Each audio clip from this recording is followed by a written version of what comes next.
Solid state के first part में हमने देखा कैरेक्टरिस्टिक्स ऑफ सॉलिड्स, और सॉलिड स्टेट के सेकंड पार्ट में हमने देखा types of solids, that is the crystalline solid and amorphous solid. मतलब उन दोनों में क्या डिफरेंस है, crystalline solid and amorphous solid. तो what is the crystalline solid? The constituent particles arranged regularly throughout the crystal is called as the crystalline solid, and constituent particles does not arrange regularly throughout the crystal, that is called as the amorphous solid। तो आज के period में हम देखेंगे types of crystalline solids और classification of crystalline solids.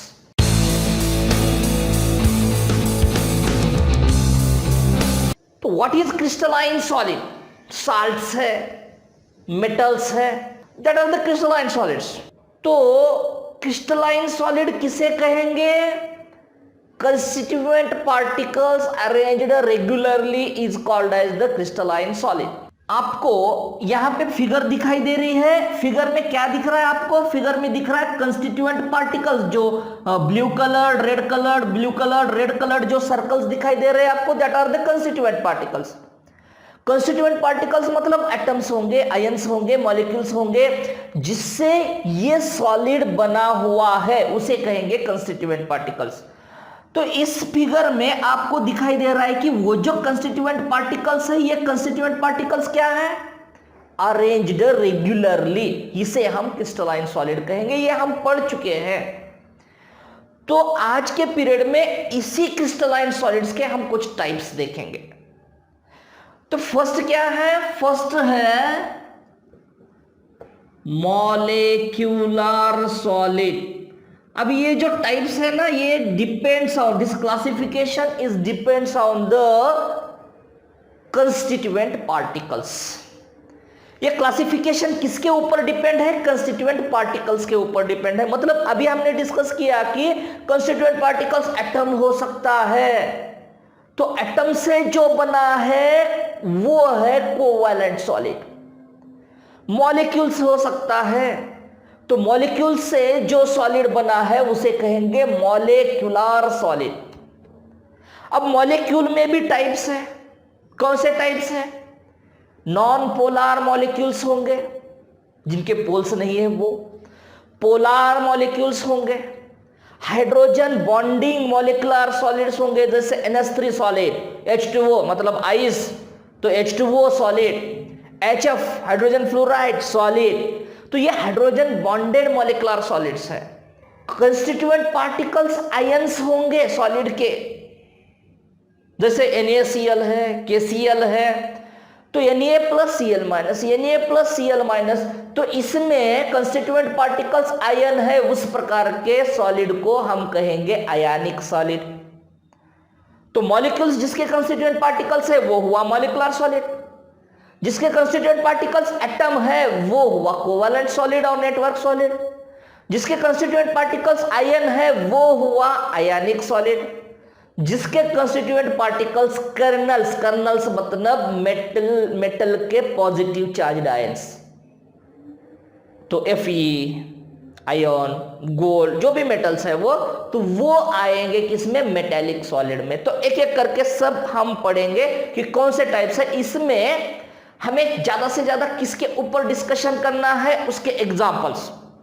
Most important questions asked for this topic is, one is the examples from the following which one is the molecular solid, और choose out the different one, choose out the different one. अलग कौन सा word है इसको निकालो, अलग example को निकालो। तो वहां पे दिया होगा डायमंड, ग्राफाइट, बकमिंस्टर फुलरी और आयन। ये तो आप तुरंत पता चलेगा आपको कि आयन ये मेटालिक सॉलिड है, और बाकी के जो है वो है नेटवर्क सॉलिड और कोवैलेंट सॉलिड। तो एग्जांपल्स, अब जब कंसेप्ट क्लियर होगी तब एग्जांपल्स अपने आप आपको आएंगे, उसको रटने की अलग से जरूरत नहीं है। सेकंड वन इज, उनमें फोर्स कौन सा है? Force of attraction. What type of force of attraction is present in that particular type of solid? कौन सा फोर्स ऑफ अट्रैक्शन होगा उसमें, ये देखना है हमें। फिर उसकी कंडक्टिविटी क्या होगी, कंडक्टेंस क्या होगा। कंडक्टेंस आपको पता है, conductance is depends on the mainly two factors, one is the free electrons, second one is the free ions. तो कंडक्टेंस के लिए या तो फ्री इलेक्ट्रॉन्स होना इंपॉर्टेंट है या फ्री आयंस होना इंपॉर्टेंट है, तो ये भी डिस्कस करेंगे हम। फिर उसका मेल्टिंग पॉइंट क्या होगा, मतलब पर्टिकुलर मेल्टिंग पॉइंट जानने की जरूरत नहीं है, कम होगा या ज्यादा होगा, किस कारण कम होगा, किस कारण ज्यादा होगा, ये हमें डिस्कस करना पड़ेगा, उसका नेचर हमें देखना पड़ेगा। तो ये सभी पॉइंट्स आएंगे आज के पीरियड में। तो सबसे पहले देखेंगे हम क्या, मॉलिक्यूलर सॉलिड। तो मॉलिक्यूलर सॉलिड में कंस्टिट्यूएंट पार्टिकल्स, ये मॉलिक्यूलर सॉलिड किससे बना हुआ है, कंस्टिट्यूएंट पार्टिकल्स किससे बना होता है ये मॉलिक्यूलर सॉलिड। तो आपको नाम से ही पता चल रहा है कि इसमें कंस्टिट्यूएंट पार्टिकल्स क्या है, इसमें कंस्टिट्यूएंट पार्टिकल्स है मॉलिक्यूल्स। तो ये मॉलिक्यूल्स से बना हुआ है ये सॉलिड। अब मॉलिक्यूलर सॉलिड्स के फिर 3 टाइप्स, एक non polar molecular solid, non polar molecular solid, नाम से पता चल रहा है आपको कंस्टिट्यूएंट पार्टिकल्स क्या होंगे। ये सॉलिड किससे बना हुआ है, तो ये सॉलिड बना हुआ है किससे, नॉन पोलर मॉलिक्यूल से बना हुआ है ये solid. So this solid means non polar molecular solid is made by non polar molecules. अब ये नॉन पोलर मॉलिक्यूल सॉलिड्स के एग्जांपल्स देखेंगे। नॉन पोलर जिनके पोल्स नहीं है, जिनमें इलेक्ट्रोनेगेटिविटी डिफरेंस नहीं है, वो नॉन पोलर मॉलिक्यूल्स। आपको यही ध्यान में रखना है, सिर्फ एग्जांपल्स, सभी एग्जांपल्स रटने की अलग से जरूरत नहीं है। यहाँ पे इंपॉर्टेंट क्या है, वो मॉलिक्यूल्स नॉन पोलर होना चाहिए। आप भी अंदाजा लगा सकते हैं आपकी नॉन पोलर मॉलिक्यूल्स कौन से होंगे, जिनमें पोल्स है ही नहीं। अब पोल्स कब तैयार होंगे, जब इनमें इलेक्ट्रोनेगेटिविटी डिफरेंस होगा। जैसे कि HCl, Cl की इलेक्ट्रोनेगेटिविटी ज्यादा है, तो ये जो बॉन्डिंग इलेक्ट्रॉन पेयर है H में और Cl में, वो बॉन्डिंग इलेक्ट्रॉन पेयर किस तरफ मूव होंगी, Cl की तरफ, because Cl have the more electron withdrawing power, that is called as the electronegativity. तो Cl have more electronegativity means it attracts shared electron pair towards itself, that is important। Electronegativity मतलब electron की खींचने की क्षमता, यही sufficient नहीं है। Shared electron pair खींचने की क्षमता मतलब इलेक्ट्रोनेगेटिविटी। इलेक्ट्रॉन खींचने की क्षमता, इसका मीनिंग होता है कहीं से भी इलेक्ट्रॉन खींचने की क्षमता, ये सफिशिएंट नहीं है, इनफ नहीं है। तो क्या है सफिशिएंट, शेयर्ड इलेक्ट्रॉन, इलेक्ट्रॉन की पेयर ये शेयर्ड फॉर्म में होनी चाहिए, उसी को इलेक्ट्रोनेगेटिविटी कहेंगे।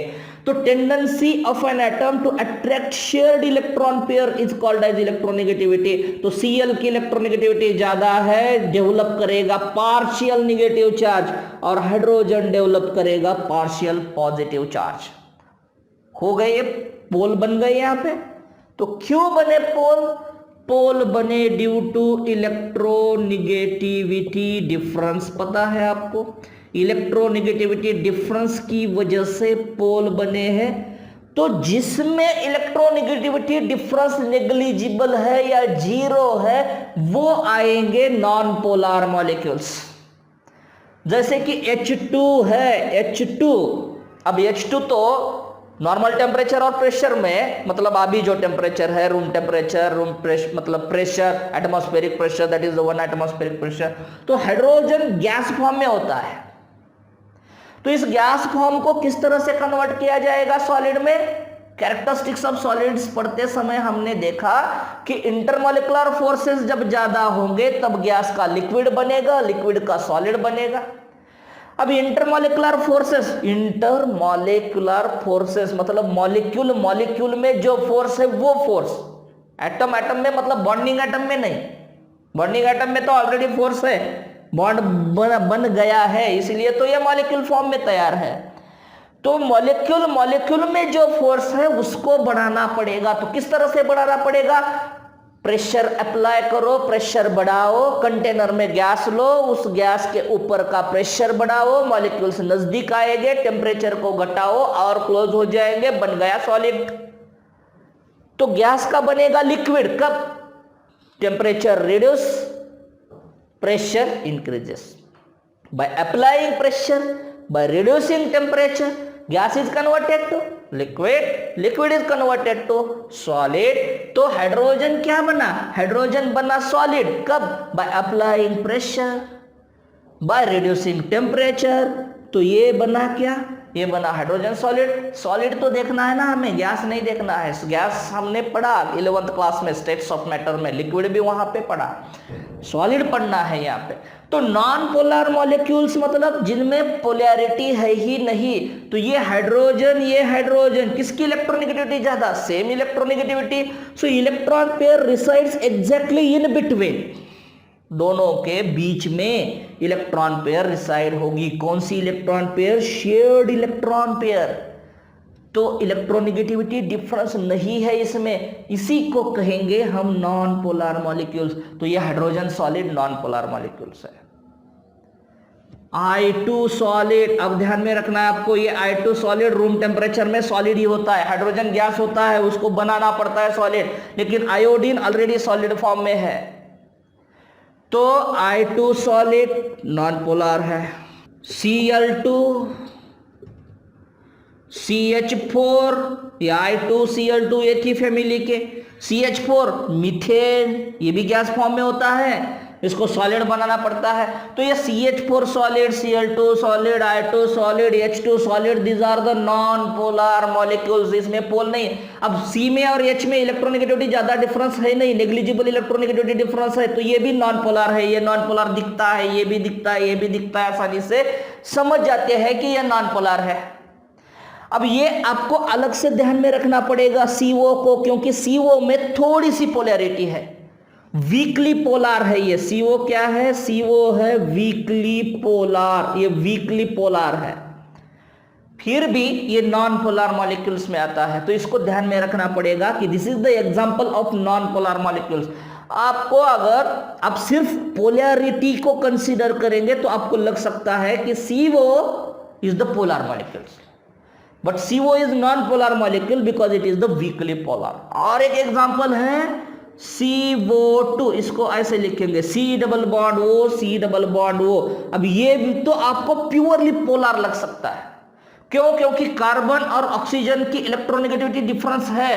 कार्बन और ऑक्सीजन में इलेक्ट्रोनेगेटिविटी डिफरेंस है, तो क्या करेगा? Carbon partial positive charge develop करेगा, ऑक्सीजन निगेटिव, ये भी ऑक्सीजन निगेटिव, तो बन गई ना पोलैरिटी। तो आपको लगेगा कि ये क्या है? पोलर मॉलिक्यूल है। लेकिन और वहां पे आपको कंफ्यूजन हो सकता है, गलत हो सकता है आंसर। तो CO2 नॉन पोलर मॉलिक्यूल है। अब नॉन पोलर क्यों है? क्योंकि इसकी dipole moment mu is equal to 0, dipole moment इसका 0 है। डायपोल मोमेंट क्या है तो शॉर्ट में बताऊंगा यहां पे मैं, वो अलग सा पॉइंट है। तो डायपोल मोमेंट क्या है? ऑक्सीजन की इलेक्ट्रोनेगेटिविटी ज्यादा है तो इलेक्ट्रॉन वो अपनी तरफ खींचेगा। ये भी ऑक्सीजन की इलेक्ट्रोनेगेटिविटी ज्यादा है तो ये भी इलेक्ट्रॉन पेयर अपनी तरफ खींचेगा। तो नेट डिस्प्लेसमेंट ऑफ इलेक्ट्रॉन क्या होगी? नेट डिस्प्लेसमेंट 0 होगी। अब किस वजह से 0 होगी नेट डिस्प्लेसमेंट? क्योंकि इसका स्ट्रक्चर लीनियर है। दूसरा एक एग्जांपल लेंगे, S double bond O double bond O, ये नॉन पोलर नहीं है, ये पोलर मॉलिक्यूल है। अब आपको लग सकता है कि ये मॉलिक्यूल और ये मॉलिक्यूल सेम है, CO2 SO2, तो ये पोलर और ये नॉन पोलर, ये कैसे है? तो इसकी वजह ये है कि ये है लीनियर स्ट्रक्चर और ये लीनियर नहीं है, बेंड है। तो लीनियर होने की वजह से इसकी डायपोल मोमेंट जो है वो 0 है, इसकी डायपोल मोमेंट 0 नहीं है। तो इसमें पोलैरिटी है, इसमें पोलैरिटी 0 है। तो ये आता है नॉन पोलर मॉलिक्यूल्स में, ये आता है पोलर मॉलिक्यूल्स में। ये दो एग्जांपल्स आपको कंफ्यूज कर सकते हैं एग्जाम में, क्योंकि ये भी पोलर लगता है आपको, ये भी पोलर लगता है, लेकिन ये पोलर है नहीं क्योंकि इसकी डायपोल मोमेंट 0 है। एग्जांपल बताता हूं मैं आपको। एक पहलवान है, इधर खींच रहा है मुझे, दूसरा पहलवान दोनों की ताकत सेम है। अब एक पहलवान इधर खींच रहा है, राइट साइड में मेरा राइट हैंड पकड़ के उधर खींच रहा है, और दूसरा जो पहलवान है लेफ्ट हैंड को पकड़ के उधर खींच रहा है, क्या होगा मेरा? दोनों की ताकत सेम है। और एक इधर खींच रहा है, एक इधर खींच रहा है, तो क्या होगा मेरा? पोजीशन नहीं बदलेगी। तो इसी तरह से इसमें भी पोजीशन नहीं बदलेगी, तो इसका डायपोल मोमेंट इलेक्ट्रॉन की, तो इसका डायपोल मोमेंट क्या आएगा? 0 आएगा। इसका डायपोल मोमेंट 0 नहीं है, इसलिए ये पोलर है, ये नॉन पोलर है। तो ये नॉन पोलर मॉलिक्यूल्स के एग्जांपल्स हमने पढ़े, इसको अलग से ध्यान में रखो, CO2 को अलग से ध्यान में रखो, ठीक है।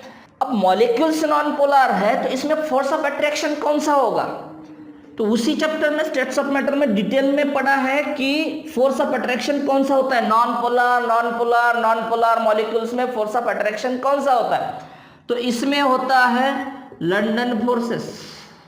तो इसमें फोर्स ऑफ अट्रैक्शन कौन सा है? लंदन फोर्सेस है, जो वीक है। इसी को हम क्या कहेंगे? इसी को हम वीक डिस्पर्शन भी कहेंगे, वीक डिस्पर्शन फोर्सेस।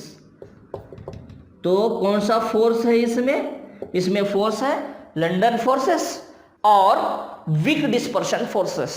तो ये force of attraction non polar molecules में वीक है।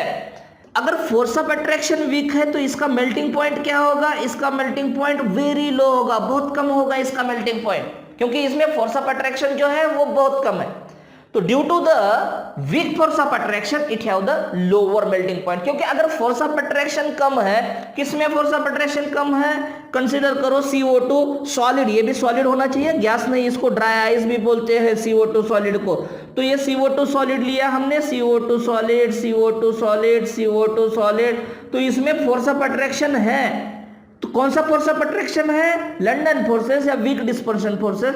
तो हमें इसको मेल्ट करना है, मतलब CO2 को अलग करना है नहीं, हमें मेल्ट करना है, मतलब ये जो फोर्स ऑफ अट्रैक्शन है इस फोर्स ऑफ अट्रैक्शन को वीक करना है, इस फोर्स ऑफ अट्रैक्शन को ब्रेक करना है। कौन से फोर्स ऑफ अट्रैक्शन को? मॉलिक्यूल्स में जो फोर्स ऑफ अट्रैक्शन है उसको ब्रेक करना है, CO2 को ब्रेक नहीं करना है। तो उसको ब्रेक करने के लिए हमें कम से कम एनर्जी लगेगी, क्योंकि वो अट्रैक्शन ऑलरेडी वीक है। तो इसका मेल्टिंग पॉइंट क्या होगा? कम होगा। अब इसकी कंडक्टिविटी क्या होगी या कंडक्टेंस क्या होगा? कंडक्टेंस, इलेक्ट्रिकल कंडक्टेंस क्या होगा? तो अभी हमने डिस्कस किया कि इलेक्ट्रिकल कंडक्टेंस के लिए रिक्वायर्ड क्या है? या तो फ्री आयंस होने चाहिए या फ्री इलेक्ट्रॉन्स होने चाहिए, दोनों में से एक होना चाहिए। तो इनमें ना फ्री इलेक्ट्रॉन्स है ना फ्री आयंस है। Due to that they are bad conductor और दे आर इंसुलेटर। इंसुलेटर मतलब they do not conduct electricity, क्योंकि absence ऑफ फ्री आयंस और फ्री इलेक्ट्रॉन्स, और there is not presence of free electrons और free ions. Due to that they are मतलब molecular solids or non-polar molecular solids are insulator in nature. So this is about the non-polar molecular solids. examples को पढ़ो, फिर ये दो example को अलग से ध्यान में रखो। और फोर्स, टाइप ऑफ फोर्स कौन सा है? तो लंदन फोर्सेस है, वीक डिस्पर्शन फोर्सेस है। वीक है इसलिए मेल्टिंग पॉइंट भी कम है, और कंडक्टिविटी ना आयंस है ना इलेक्ट्रॉन्स है, फ्री, इसलिए ये इंसुलेटर से मतलब do not conduct the electricity. अब मॉलिक्यूलर सॉलिड का नेक्स्ट टाइप है पोलर मॉलिक्यूलर सॉलिड। नाम से कुछ ना कुछ पता चलेगा आपको। पोलर मॉलिक्यूलर सॉलिड मतलब क्या है? सॉलिड है, मॉलिक्यूल्स जिसके कंस्टिट्यूएंट पार्टिकल्स है। और किस प्रकार के मॉलिक्यूल्स कंस्टिट्यूएंट पार्टिकल्स है? पोलर है जो मॉलिक्यूल्स। पोलर है मतलब एग्जांपल्स क्या आएंगे? एग्जांपल्स आएंगे जो भी पोलर मॉलिक्यूल्स है वो है पोलर मॉलिक्यूलर सॉलिड। तो HCl, H plus Cl minus, SO2, जो इसको अभी हमने डिस्कस किया कि लीनियर ना होने की वजह से इसकी डायपोल मोमेंट 0 नहीं है। और एक बात पता चलती है यहाँ पे कि इनकी डायपोल मोमेंट 0 कभी नहीं होती है। तो इनकी डायपोल मोमेंट कुछ ना कुछ होगी। तो they have permanent dipole moment, they shows permanent dipole moment, ये परमानेंट डायपोल मोमेंट दिखाते हैं। तो पोलर मॉलिक्यूलर सॉलिड मतलब कंस्टिट्यूएंट पार्टिकल्स क्या होंगे, कंस्टिट्यूएंट पार्टिकल्स मतलब ये किससे बने हैं, तो constituent particles are polar molecules, जिसके मॉलिक्यूल्स क्या है, जिसके मॉलिक्यूल्स पोलर है उसी को हम कहेंगे पोलर मॉलिक्यूलर सॉलिड। अब इनमें फोर्स ऑफ अट्रैक्शन कौन सा होगा पोलर मॉलिक्यूलर सॉलिड में, तो HCl को कंसीडर करेंगे, ये HCl मॉलिक्यूल है, Cl थोड़ा बड़ा होता है, Cl minus because anion is always larger than it's parent atom and cation is always smaller than it's parent atom. तो ये प्लस है, ये माइनस है। अब जो दूसरा HCl वाला मॉलिक्यूल होगा वो होगा ये प्लस ये minus, H plus Cl minus, ये प्लस ये माइनस। मॉलिक्यूलर सॉलिड है मतलब आप ये मत समझिए कि ये प्लस माइनस लिखा है मतलब ये आयंस है और ये आयनिक सॉलिड होगा। HCl आयनिक सॉलिड नहीं है, वो है मॉलिक्यूलर मतलब कोवैलेंट सॉलिड है, ये कोवैलेंट सॉलिड से बना है। लेकिन इनमें इलेक्ट्रोनेगेटिविटी डिफरेंस होने की वजह से ये पार्शियल निगेटिव चार्ज तैयार करता है और ये पार्शियल पॉजिटिव चार्ज तैयार करता है। अब ये इस निगेटिव में और इस पॉजिटिव में अट्रैक्शन होगा, इनमें अट्रैक्शन है। अब तीसरा एक मॉलिक्यूल देखेंगे, ये निगेटिव, ये पॉजिटिव और ये निगेटिव एंड, तो इस निगेटिव में और इस पॉजिटिव में अट्रैक्शन होगा। तो इस अट्रैक्शन को कहेंगे हम, ये दो पोल वाला है ना, this molecule having a dipole, दो पोल, तो इसको लिखेंगे डाइपोल। डाई मतलब टू पोल, जिनके दो पोल है वो डाइपोल। ये डाइपोल, ये भी डाइपोल है, ये दो पोल तो ये भी डाइपोल है, तो ये डाइपोल। तो इनमें फोर्स ऑफ अट्रैक्शन कौन सा है, डाइपोल डाइपोल इंटरैक्शन या dipole dipole force of attraction. तो इनमें फोर्स ऑफ अट्रैक्शन, इनमें पोलर मॉलिक्यूल्स में, तो पोलर मॉलिक्यूल्स में कौन सा फोर्स ऑफ अट्रैक्शन होता है, डाइपोल डाइपोल इंटरैक्शन। किस वजह से, क्योंकि इनमें पोलैरिटी है ना, तो पोलैरिटी है मतलब निगेटिव पॉजिटिव चार्ज है, चाहे वो पार्शियल हो, तो इनमें निगेटिव पॉजिटिव चार्ज है। तो क्या होगा उनमें, इस मॉलिक्यूल्स का निगेटिव एंड दूसरे मॉलिक्यूल्स का पॉजिटिव एंड, इस मॉलिक्यूल्स का निगेटिव एंड दूसरे मॉलिक्यूल का पॉजिटिव एंड, इस मॉलिक्यूल का निगेटिव एंड नेक्स्ट मॉलिक्यूल का पॉजिटिव एंड, इनमें अट्रैक्शन होगा ना। तो इसी को कहेंगे डाइपोल डाइपोल इंटरैक्शन। तो फोर्स कौन सा है, डाइपोल डाइपोल इंटरैक्शन। हमेशा ध्यान में रखो कि dipole dipole interaction is stronger than the van der Waals forces. Dipole dipole interaction is stronger than the London forces और वीक डिस्पर्शन फोर्सेस। तो ये dipole dipole interaction, dipole dipole force short में लिखेंगे, is stronger than the London forces और weak dispersion forces. तो आपको अब पता चलेगा ये भी वीक है, dipole dipole interaction is also weaker than the hydrogen bonding, then the covalent bonding, then the ionic bonding. उनमें उनकी तुलना में ये वीक है, लेकिन as compared to the London forces, dipole dipole forces, dipole dipole interaction is the stronger। अब आप अंदाजा लगा सकते हैं कि पोलर मॉलिक्यूलर सॉलिड और नॉन पोलर मॉलिक्यूलर सॉलिड में मेल्टिंग पॉइंट किसका ज्यादा होगा, पोलर मॉलिक्यूलर सॉलिड का मेल्टिंग पॉइंट ज्यादा होगा। क्यों, क्योंकि पोलर मॉलिक्यूलर सॉलिड में डाइपोल डाइपोल इंटरैक्शन है, नॉन पोलर मॉलिक्यूलर सॉलिड में लंडन फोर्सेस है। Dipole dipole interaction is the stronger as compare to the London forces and due to that polar molecular solid have more boiling point as compare to the non polar molecular solid. लेकिन इनका melting point भी लो ही है। क्यों, क्योंकि dipole dipole interaction भी weak है as compare to the other forces. तो इसी वजह से इनका मेल्टिंग पॉइंट भी लो है। तो what about the polar molecular solid? अब एक पॉइंट है कंडक्टिविटी। तो इनकी कंडक्टिविटी क्या होगी ये भी डिस्कस करना जरूरी है। कंडक्टिविटी क्या होगी? There is no free ions, no free electron, mean that substances are not capable to conduct the electricity. मतलब ये भी क्या है?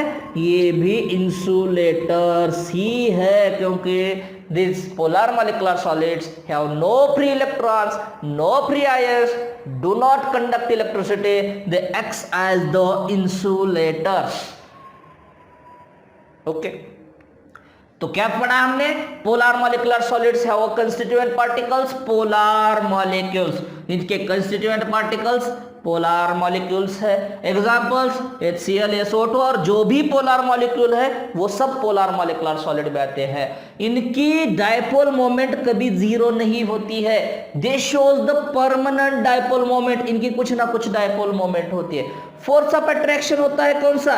Dipole dipole interaction. और dipole dipole interaction, dipole dipole force is stronger than the London forces. So polar molecular solids are have more melting point as compared to the non-polar molecular solid, but dipole forces is also weak as compared to the other stronger forces.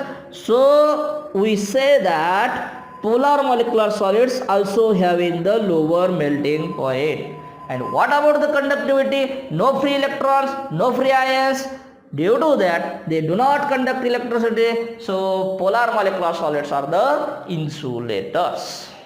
अब next type जो है molecular solid का वो है hydrogen bonded molecular solid. Hydrogen bonded molecular solid, hydrogen bonded molecular solid. अब ये क्या है हाइड्रोजन बॉन्डेड मॉलिक्यूलर सॉलिड? तो सॉलिड है, मॉलिक्यूलर है, मतलब constituent particles are molecules, bonding hydrogen bonding. अब what is the hydrogen bonding? ध्यान में रखना है आपको कि हाइड्रोजन बॉन्डिंग मतलब आपको नाम से पता चल रहा है कि इसमें हाइड्रोजन है। हाइड्रोजन बॉन्डिंग, हाइड्रोजन है, include hydrogen. So hydrogen forms a bond with nitrogen, most electronegative elements fluorine, oxygen, nitrogen.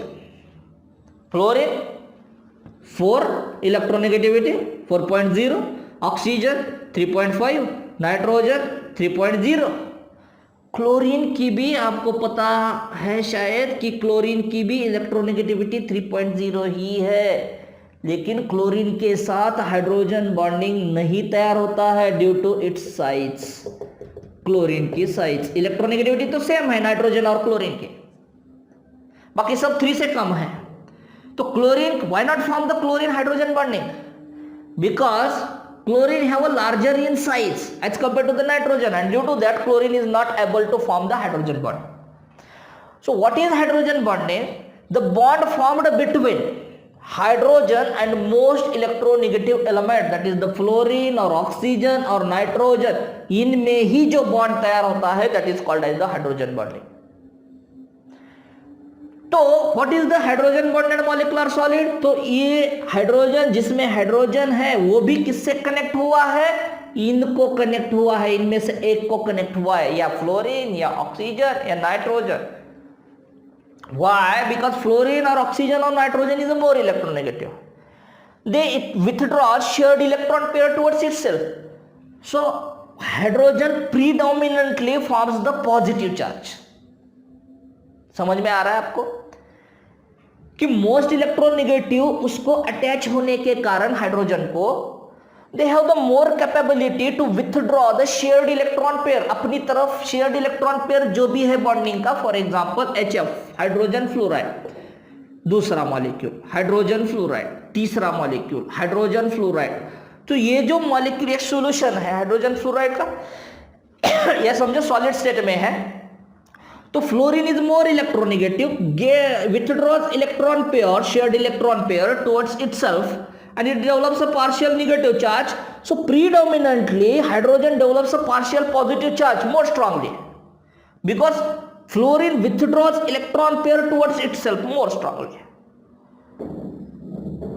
Similarly, this fluorine develops a negative charge, this hydrogen develops a positive charge, this fluorine develops a negative charge, this hydrogen develops a partial charge. Now what happens, the force of attraction between fluorine and hydrogen, आपको ध्यान में रखना है. अभी देखा ना आपने dipole dipole interaction, वो उस प्रकार का नहीं है. ये कंफ्यूजन हो सकता है आपको कि ये भी डायपोल है, ये भी डायपोल है, ये भी डायपोल है, तो इनमें फोर्स ऑफ अट्रैक्शन जो है वो डायपोल डायपोल क्यों नहीं है?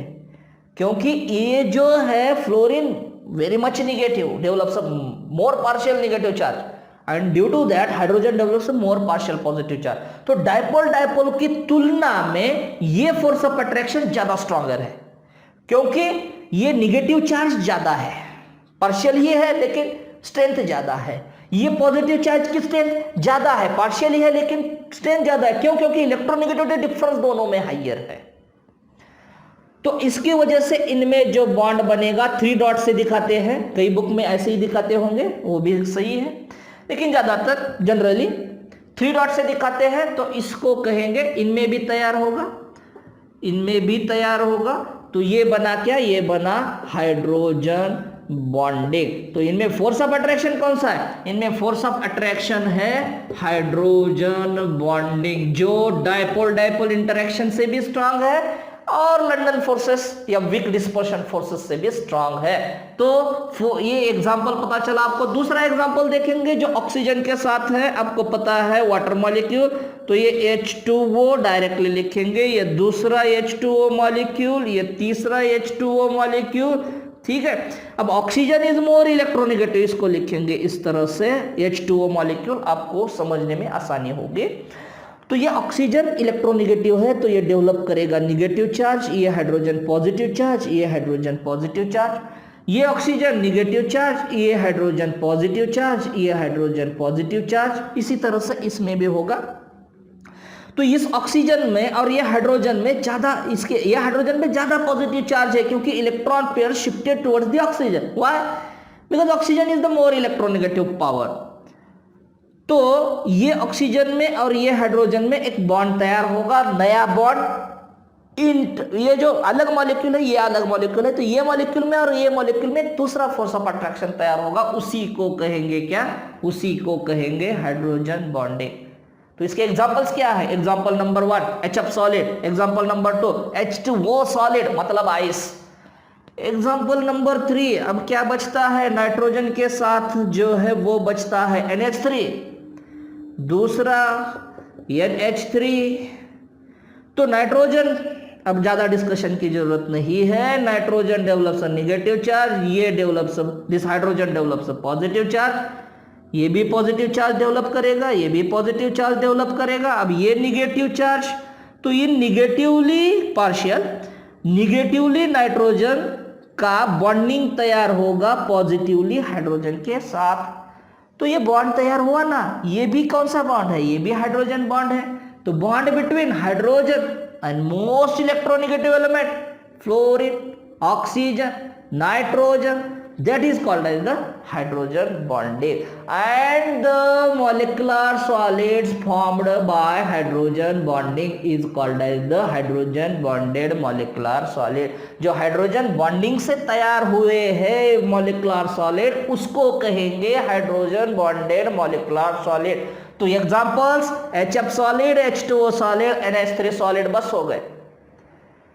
Bonding, hydrogen bonding. अब मेल्टिंग पॉइंट क्या होगा उन दोनों में, मतलब पोलर मॉलिक्यूलर सॉलिड और नॉन पोलर मॉलिक्यूलर सॉलिड की तुलना में इसका मेल्टिंग पॉइंट ज्यादा होगा, लेकिन as compare to the other substances melting point low ही होगा. तो हम यहाँ पे लिखेंगे मेल्टिंग पॉइंट लो.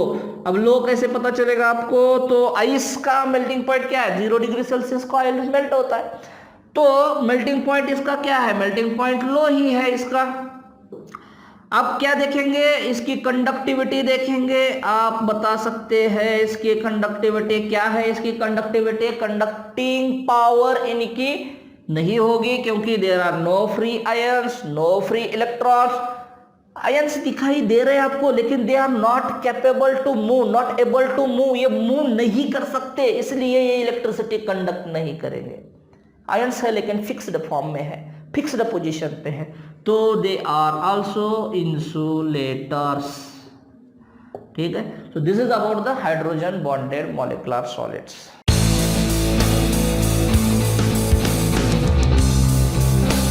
क्रिस्टलाइन सॉलिड का नेक्स्ट टाइप है आयनिक सॉलिड। फर्स्ट देखा हमने मॉलिक्यूलर सॉलिड, मॉलिक्यूलर सॉलिड में 3 सब टाइप्स देखे, non polar molecular solid, polar molecular solid, hydrogen bonding molecular solid. Next है आयनिक सॉलिड। आयनिक सॉलिड तो सॉलिड है जिसका कंस्टिट्यूएंट्स क्या है, आयंस है। तो क्या लिखेंगे इसके कंस्टिट्यूएंट्स आयंस है। एग्जाम्पल क्या आएगा, एग्जाम्पल आएंगे साल्ट्स जिसमें आयंस होते हैं। तो कौन सा साल्ट, NaCl, KCl। ओके, तो salts which having or which is formed by the ions, that solids are called as the ionic solids। अब इनमें फोर्स ऑफ अट्रैक्शन कौन सा होगा, आपको पता चला, क्या पता चला, कंस्टिट्यूएंट्स क्या है, आयंस है। आयंस मतलब क्या, 2 आयंस होते हैं, कैटायंस एंड एनायंस। अब ये कैटायंस और एनायंस कंबाइन कैसे होंगे, एक मॉलिक्यूल कैसे बनेगा कैटायंस और एनायंस में, बाय फॉर्मिंग आयनिक बॉन्ड। तो आयनिक बॉन्ड बनेगा और आयनिक बॉन्ड का आयनिक सॉलिड बनेगा। मतलब आयनिक बॉन्ड से मॉलिक्यूल बनेगा और कई सारे मॉलिक्यूल्स कंबाइंस होंगे और सॉलिड बनेगा, उसको कहेंगे आयनिक सॉलिड। तो फोर्स इसमें कौन सा होगा, इसमें फोर्स होगा कूलोम्बिक फोर्स ऑफ अट्रैक्शन, और it is also called as electrostatic force of attraction. Electrostatic force of attraction, तो इसमें फोर्स कौन सा होगा, coulombic force of attraction, that is the ionic bond. तो कूलोम्बिक फोर्स ऑफ अट्रैक्शन और electrostatic force of attraction ये होगा किसमें, आयनिक बॉन्ड में या आयनिक सॉलिड में। तो कंस्टिट्यूएंट पार्टिकल्स आयंस है। एग्जांपल्स साल्ट्स है, कोई भी साल्ट, NaCl है, KCl है, MgBr2 है, KBr है, व्हाटएवर द फोर्स कौन सा होगा इनमें, फोर्स है कूलोम्बिक फोर्स ऑफ अट्रैक्शन और इलेक्ट्रोस्टैटिक फोर्स ऑफ अट्रैक्शन। और एक पॉइंट, ये जो कंपाउंड्स है आयनिक सॉलिड्स, ये होते हैं इलेक्ट्रिकली न्यूट्रल होते हैं। कौन, ये आयनिक सॉलिड। अब इलेक्ट्रिकली न्यूट्रल मतलब क्या है, तो जितने पॉजिटिव चार्ज उतने ही नेगेटिव चार्ज, जितने कैटायन उतने ही आनायन। अब आप समझेंगे कि Na+ है, Cl- है यहाँ पे, तो ठीक है, लेकिन MgBr2 में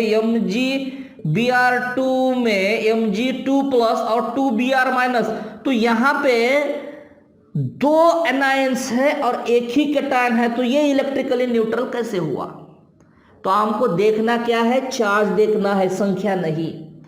तो यहाँ पे 2+ है, तो यहाँ पे 1 Br-, दूसरा Br-, तो टोटल बने 2 Br-, तो ये Mg2+, 2 Br-, मतलब यहाँ पे भी 2+, यहाँ पे 2- कैंसिल हो जाएंगे, ये हो जाएंगे 0, मतलब ये मॉलिक्यूल इलेक्ट्रिकली न्यूट्रल है।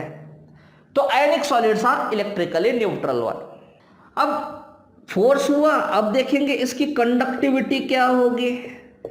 तो ये बने हैं आयंस से, तो हमें लगेगा कि अगर आयंस है तो they conduct the electricity. For example हमने क्या किया, नमक लिया, बहुत सारा नमक लिया और उनमें से इलेक्ट्रिसिटी पास करने की कोशिश की।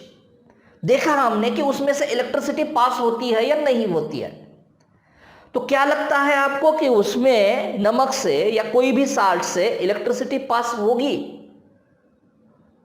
तो इलेक्ट्रिसिटी पास नहीं होगी। आपको लग सकता है कि उनमें अगर आयंस है तो इलेक्ट्रिसिटी पास क्यों नहीं होगी, लेकिन point is that they should possesses, they must have the free ions, not only ions. Only ions presence is not a enough factor for the conducting electricity. तो उसमें क्या होना चाहिए, उसमें होना चाहिए फ्री आयंस या फ्री इलेक्ट्रॉन्स, जो दोनों भी नहीं है। मतलब NaCl का क्रिस्टल अगर हमने लिया या लंप लिया NaCl का, उसमें अगर इंप्योरिटी नहीं है तो उसमें Na+ है, Cl- है, Na+ है, Cl- है, कई सारे, but they are not able to move, वो मूव नहीं कर सकते, वो फिक्स्ड पोजीशन में है। Due to that NaCl lump, NaCl crystal does not conduct electricity, मतलब salt does not conduct electricity, मतलब ionic solid does not conduct electricity because no free electrons, no free ions are present when they are in solid state. But when they are in molten state, molten मतलब क्या किया हमने, इसको heat दे दिया और इसको melt किया, fuse किया इसको। तो जब ये फ्यूज होगा या मेल्ट होगा तब उसमें जो आयंस है वो सेपरेट हो जाएंगे। So that now when they are melted, now that ions are able to conduct the electricity, और अब वो आयंस इलेक्ट्रिसिटी कंडक्ट करना शुरू करेंगे। तो क्या कहेंगे, कंडक्टिविटी इन सॉलिड स्टेट। वो सॉलिड स्टेट में क्या है, सॉलिड स्टेट में वो इंसुलेटर्स है, मतलब do not conduct electricity, no free electrons, no free ions. In molten state, molten मतलब मेल्ट किया हमने उसको, आयंस को सेपरेट किया, तो in molten state ionic compounds और आयनिक सॉलिड्स कंडक्ट इलेक्ट्रिसिटी। तो मोल्टन स्टेट में ये इलेक्ट्रिसिटी कंडक्ट करते हैं। और एक बात, अगर इनका एक्वियस सॉल्यूशन बनाया जाए, मतलब they are dissolved in water, when they are dissolved in water, sodium chloride dissolved in water or any other salt dissolved in water, their ions will be separated. अब उनमें जो आयंस होते हैं, जो bind form में होते हैं, fixed form में होते हैं, वो वाटर में जब डिजॉल्व किया जाएगा तो वो वाटर में क्या होंगे, सेपरेट होंगे वो ions. And due to that separation, now they becomes the separated, that ions are able to conduct the electricity, so now they conduct electricity. So क्या कहेंगे, in aqueous state they conduct electricity। तो aqueous state में वो electricity conduct करेंगे, molten state में वो electricity conduct करेंगे, लेकिन सॉलिड स्टेट में वो इलेक्ट्रिसिटी कंडक्ट नहीं करेंगे। So they are called as the insulators और they act as the insulators in solid state. तो क्या पढ़ा हमने आयनिक सॉलिड में, आयनिक सॉलिड में देखा कंस्टिट्यूएंट पार्टिकल्स आयंस है, एग्जांपल साल्ट्स है जो आयंस से बने हुए हैं। आयंस में होता है आयनिक बॉन्ड, मतलब इनमें फोर्स ऑफ अट्रैक्शन है कूलम्बिक फोर्स ऑफ अट्रैक्शन और इलेक्ट्रोस्टैटिक फोर्स ऑफ अट्रैक्शन। ये इलेक्ट्रिकली न्यूट्रल है, मतलब जितने पॉजिटिव चार्ज होंगे उतने ही नेगेटिव चार्ज होगा। Conductivity in solid state they are insulators and in molten state और in aqueous state they conduct electricity. और एक पॉइंट है ionic solids are, next point देखेंगे। तो यहां पे क्या है, ये एक परफेक्ट आयनिक सॉलिड है। आपको दिखाई दे रहा है positive charge negative charge, positive charge negative charge, negative charge anion जो है is larger than the positive charge, because anion is always larger than it's parent atom and cation is always smaller than it's parent atom. तो ये positive charge वाले मतलब cations आपको छोटे दिखाई देंगे और एनायन जो है आपको लार्जर इन साइज दिखाई देंगे। सबसे पहले इस फिगर को फोकस करो, बाद में इसको देखो। तो ये जो फिगर है ये एक परफेक्ट आयनिक सॉलिड है जो इलेक्ट्रिकली न्यूट्रल है। तो हमें देखना क्या है, हमें देखना है कि इसका मेल्टिंग पॉइंट ज्यादा क्यों है। इलेक्ट्रोस्टैटिक फोर्स ऑफ अट्रैक्शन है, अब अट्रैक्शन भी है और रिपल्शन भी रहेगा। मतलब किस में रिपल्शन रहेगा, अगर निगेटिव चार्ज सामने होता तो उसमें रिपल्शन होता, और पॉजिटिव निगेटिव अगर सामने है या साथ में है तो वहां पे अट्रैक्शन होगा। तो आयनिक सॉलिड के अरेंजमेंट देख सकते हैं आप कि निगेटिव के बाजू में पॉजिटिव पॉजिटिव पॉजिटिव है, निगेटिव कहीं पर भी नहीं है। या इस निगेटिव को कंसीडर कीजिए, ये टच हुआ है पॉजिटिव पॉजिटिव पॉजिटिव और पॉजिटिव, तो यहाँ पे पॉजिटिव और निगेटिव में अट्रैक्शन होगा और इस पॉजिटिव में रिपल्शन होगा। तो both compensates to each other and hence due to more force of attraction in between the positive and negatively charged ions they have the more melting point। तो इनका melting point क्या है, इनका melting point ज्यादा है, मोर melting point और higher melting point. और एक इंपॉर्टेंट बात कि ये ब्रिटल क्यों है। आयनिक सॉलिड्स हम कहते हैं ना, पढ़ते हैं ना, 9th क्लास से पढ़ते आ रहे हैं, ionic solids are brittle in nature. Brittle in nature मतलब क्या, ये हार्ड है, हार्ड है, लेकिन जब ये इसके ऊपर हैमरिंग होगा, कोई भी फोर्स अप्लाई होगा तो ये टूट जाएंगे जल्दी से। जैसे हमने ये क्रिस्टल लिया सोडियम क्लोराइड का, नमक का एक क्रिस्टल लिया, तो वो हार्ड है, लेकिन अगर उसके ऊपर हमने एक प्रेशर अप्लाई किया, फोर्स अप्लाई किया उसके ऊपर, तो वो टूट जाएगा आसानी से। क्रिस्टल सोडियम क्लोराइड का आसानी से टूट जाएगा as compare to the sugar crystal. तो शुगर क्रिस्टल की तुलना में इसका क्रिस्टल, किसका, सॉल्ट का क्रिस्टल, सोडियम क्लोराइड का क्रिस्टल आसानी से टूटेगा। क्यों टूटेगा, ये तो हार्ड है क्योंकि फोर्स ऑफ अट्रैक्शन ज्यादा है, लेकिन क्या होता है जब हम इसके ऊपर फोर्स अप्लाई करते हैं तब क्या होगा, आयंस की मूवमेंट होगी। ये सेकंड फिगर देखिए आप, तो आयंस की मूवमेंट होगी। ये यहां से काट दिया है इसको हमने, इस सेकंड फिगर में यहां से काट दिया है। तो due to applying the force on that crystal, movement of ions takes place, और आयंस की मूवमेंट की वजह से क्या होगा, ये पॉजिटिव आयन के सामने आएगा, ये निगेटिव आयन के सामने आएगा, ये पॉजिटिव आयन के सामने आएगा। Due to that repulsion increases. तो क्या हुआ, पहले तो अट्रैक्शन था, रिपल्शन भी था, लेकिन अट्रैक्शन ज्यादा था क्योंकि पॉजिटिव निगेटिव अरेंजमेंट ऐसी है अपने आप, नेचुरली उसने ही अरेंजमेंट ऐसी की है because of the gaining stability के कारण। तो हमने क्या किया, उसके ऊपर फोर्स अप्लाई किया, फोर्स अप्लाई होने की वजह से आयंस की मूवमेंट हो गई, मतलब आयंस की पोजीशन बदल गई। अब पोजीशन बदलने के कारण हुआ क्या, पॉजिटिव के सामने पॉजिटिव, निगेटिव के सामने निगेटिव आया, तो क्या बढ़ा, रिपल्शन बढ़ा, जबकि अट्रैक्शन ज्यादा था। तो रिपल्शन इंक्रीज होने के कारण क्या होता है, वहां से ये क्रैक होगा, यहां से ये टूट जाएगा। इसीलिए हम इसको ब्रिटल इन नेचर कहते हैं आयनिक कंपाउंड्स को। तो क्यों ब्रिटल, क्योंकि by applying forces same ions come close to each other, repulsion increases and they can break, cut easily, so ionic solids are brittle in nature. आज के period में जो भी हमने पढ़ा, क्या पढ़ा हमने पढ़ा मॉलिक्यूलर सॉलिड्स जिसके कंस्टिट्यूएंट पार्टिकल्स मॉलिक्यूल्स होते हैं, उसके सब टाइप्स पढ़ा, non polar molecular solids, polar molecular solids और हाइड्रोजन बॉन्डेड मॉलिक्यूलर सॉलिड्स।